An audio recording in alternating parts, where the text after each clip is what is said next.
Hey, me again. Hope you're enjoying reading about psychology and learning some of the things along the way.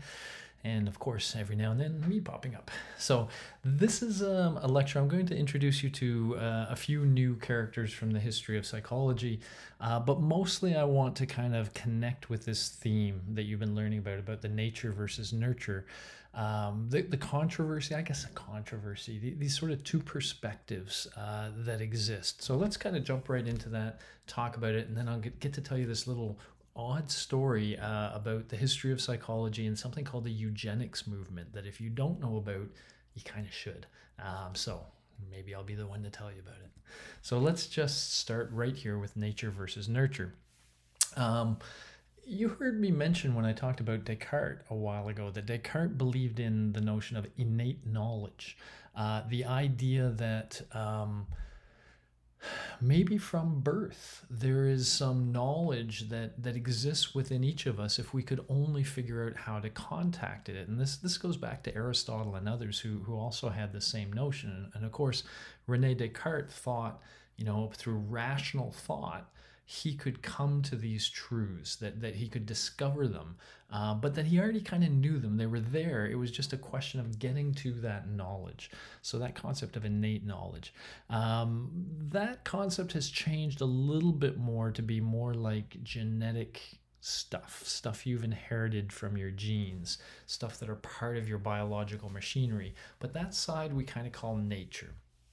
The other side is the position that no, we're all born. So the famous philosopher John Locke is the one associated with this as the tabula rasa, the blank slate. We are born as a blank slate, and then things happen to us. And it's the experiences we have that shape us into the people we become.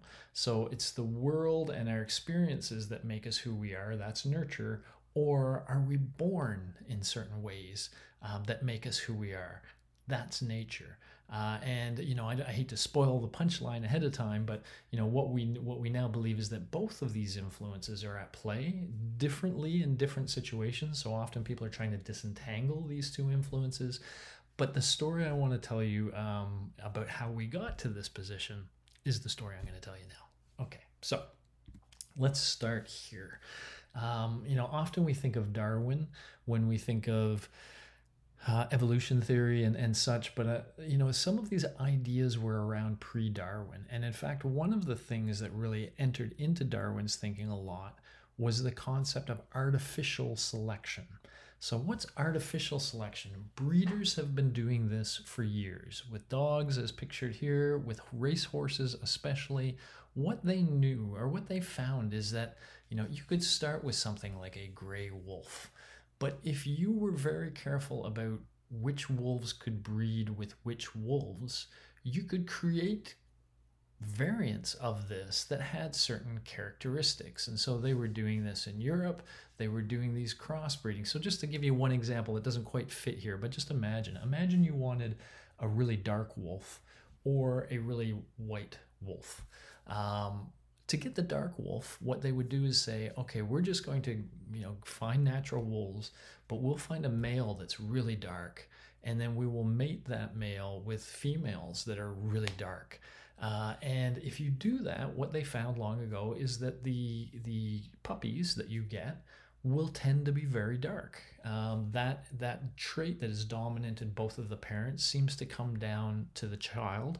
And if you do this over generations and generations and generations, you can now produce a perfectly black dog. You can also produce a perfectly white dog. And it's not just the colors. With the white dog, you would, of course, breed the lightest dogs with the lightest dogs. It's not just colors. They wanted dogs, for example, that would go retrieve ducks. These so-called retriever breeds. Those dogs, they wanted to have a very gentle mouth. They didn't want a dog that would bite right into the duck. They wanted a dog that would gently carry it. And so they found dogs that had gentle predispositions, and they crossbred those. And if you crossbreed those, you can produce pups that are more gentle in terms of their sort of personality. So it's not just physical characteristics, it's personality characteristics. So Darwin saw this, and Darwin kind of knew long ago, this is really interesting. the parents, the characteristics of the parents, get passed down to the children, and in very systematic ways. And so he knew about this long before his theory of evolution. And in fact, one of the big steps of his theory of evolution was just taking this concept of artificial selection and adding this twist of what we call natural selection. Okay, so now we don't have a breeder that's saying you will mate with you. We have we have choices that are being made. And so a female of a species may not just mate with any male of the species. She may have preferences.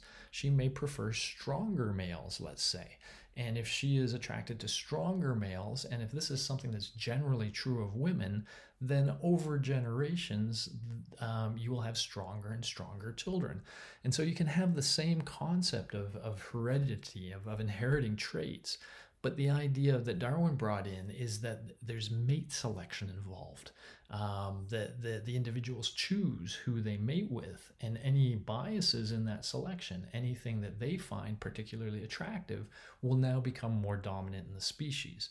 And so the same kind of, well, what do we get with artificial selection? What you see with artificial selection is you can start with sort of a wolf, and you can end up with a whole variety of dogs. And that's what Darwin was trying to figure out too, right? The variety of the species. How does human life take so many different forms? How does every life take so many different forms?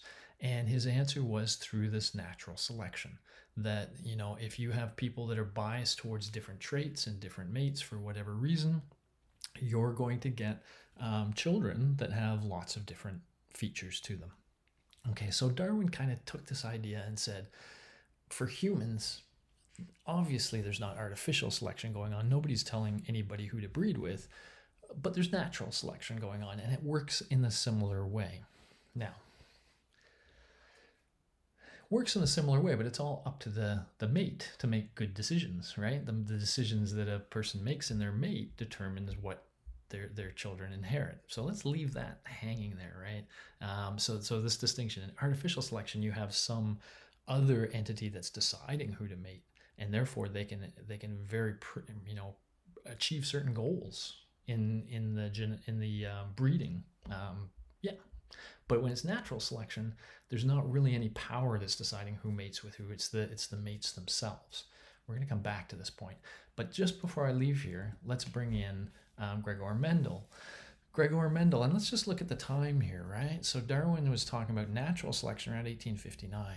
Mendel, right at that same time, because it took him a long time before he finally published his work, but at around that same time, he was trying to figure out how this worked. So Darwin didn't know how it worked. Darwin didn't know how traits were inherited. He just knew that they were. And this is my first phone call while I'm doing it. So Mendel was the one that actually discovered how this worked, how traits were inherited. And so when they came out with this, this idea of genes and how genes work in order to make inheritance work, science was abuzz, okay? Suddenly, everybody was really fascinated with this concept of the role that genes play, the role that inheritance plays. And so this is going to be on the nature side of this nature-nurture debate, right? Now, let's just be clear. This is not the same as innate knowledge, right? It's not the same as what René Descartes was talking about. It's not like you make contact with some storehouse of knowledge that we all carry around, but rather it is the notion that you are born not a blank slate. That what you're capable of, your personality and your physical traits, are in part determined by your genetics that you've inherited. And so your genes are a very powerful force in determining who you are. And, at this time, mid to late 1800s, this was a big deal. And everybody was thinking about these genetic influences, etc. And it started to sneak into all sorts of other kinds of sciences, including the psychology of the day. So let's go there. And let me introduce you to this guy, Sir Francis Galton. It turns out Sir Francis Galton is, I believe, a cousin of Darwin. So you see in his time period, he was just a little after Darwin. Um, he believed he was really interested in intelligence. He used different words than intelligence. For example, let me just throw this up. Ability, he would often talk about but he said different people have different abilities. And these abilities were, in his mind, things that bred success, that made you intelligent, smart. And what he did is he showed this thing, which is a sort of family tree. And so you see Galton over here is a cousin. Here's Darwin, some of the families that came from them. I'm not sure what this implies. Some sort of connection between two cousins' families. I guess that's okay. Same here with the Wedgwood family. But we have, these three families that are all, so the Wedgwood, Darwin, and Galton were all cousins. So they're already related. Galton did up this family tree, and his point was, if you look at our family, we've got a lot of brilliant people and a lot of people with scientific ability. And yeah, there's some normal children too, other normal children, like that, normal children, normals being is a negative in this case here. But yeah, what he was trying to say is, you know what? Our family's smart, and there's a genetic component to it. We have good genes. And we therefore are making contributions to society. We're bettering mankind because we are good stock. Think of it that way, and he really became interested as he did this in a movement that started to be called eugenics. So what's eugenics? It's scary, to be honest with you. And I didn't know about this for a long time. And when I did, this is sort of late 1800s going into the 1900s, and especially early 1900s. And it was very big in America and around the world to some extent. And this is the idea. Hang on. The idea goes like this. If we want to produce a better species of humans, if we want to improve humanity, then we have to give up on natural selection and go back to artificial selection. That is, just like we breed dogs and just like we breed horses, we shouldn't just allow humans to breed with whoever they wish. We should be like the breeder. We should decide who breeds with who. And for example, if a certain individual is not good stock, does not have strong genes, then maybe we don't want that individual to breed at all. Maybe we want to find some way of preventing that individual from breeding. If we could have only the more gifted people breeding, then the subsequent generations of humanity would be stronger, smarter, faster, more beautiful, etc.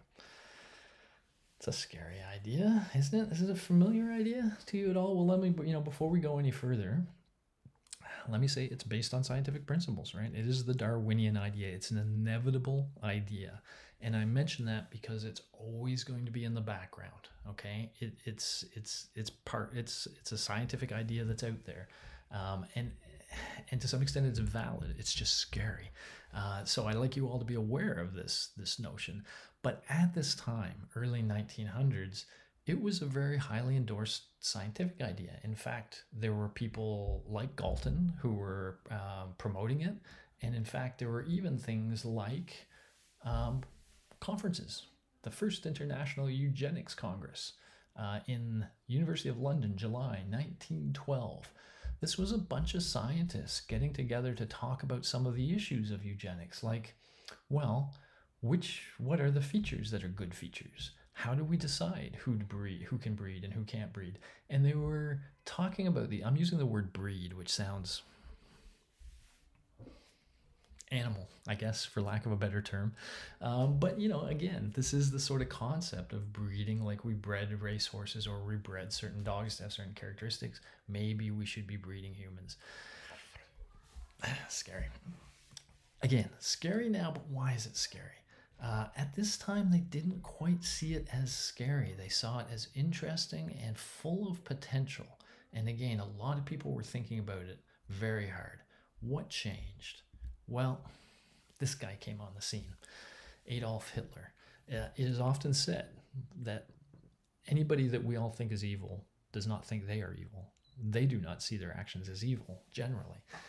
Adolf Hitler thought he was doing something really amazing for the human species. He was taking this concept of eugenics and taking it to the extreme. So first of all, he decided what the traits were, and we all know the sort of blonde-haired, blue-eyed Aryan race was his sort of choice.